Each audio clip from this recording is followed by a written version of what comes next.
திருச்செந்தூர் செந்தில் ஆண்டவர் திருக்கோயிலில் இருந்து சிறப்பு நேரடி ஒளிபரப்பு சூர சம்ஹாரம் இன்று மாலை 4 மணி முதல். செங்கல்பட்டு மாவட்டம் மதுராந்தகம் அருகே அரசு நேரடி நெல் கொள்முதல் நிலையத்தில் கொள்முதல் செய்யப்பட்ட நெல் மூட்டைகள் மழையில் நனைந்து முளைத்து வீணாகி வருவதாக விவசாயிகள் வேதனை தெரிவிக்கின்றனர்.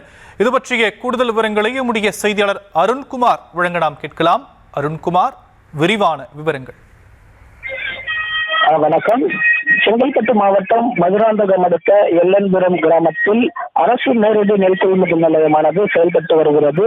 இந்த அரசு நேரடி நெல் கொள்முதல் நிலையத்தில் இருந்து விவசாயிகளிடமிருந்து நெல் மூட்டைகள் கொள்முதல் செய்யப்பட்டு கடந்த சில தினங்களாக பெய்த மழையில் நெல் மூட்டைகள் நனைந்து நெல்மணிகள் முளைத்து வீணாகி வருகிறது.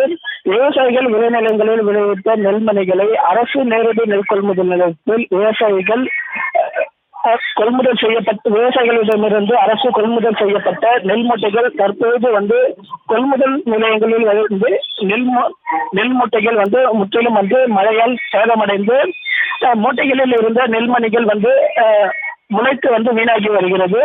எனவே அரசு அதிகாரிகள் உடனடியாக அரசு நேரடி நெல் கொள்முதல் நிலையத்தில் கொள்முதல் செய்யப்பட்டு மழையில் நனைந்து நெல் மூட்டைகள் முளைந்து வீணாகி வரக்கூடிய நெல் மூட்டைகளை உடனடியாக நெல் குடோன்களுக்கு அனுப்ப வேண்டும் என அப்பகுதி விவசாயிகள் கோரிக்கை வைத்துள்ளனர்.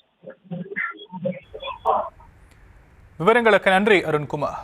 திருச்செந்தூர் செந்தில் ஆண்டவர் திருக்கோயிலில் இருந்து சிறப்பு நேரடி ஒளிபரப்பு சூர சம்ஹாரம் இன்று மாலை 4 மணி முதல்.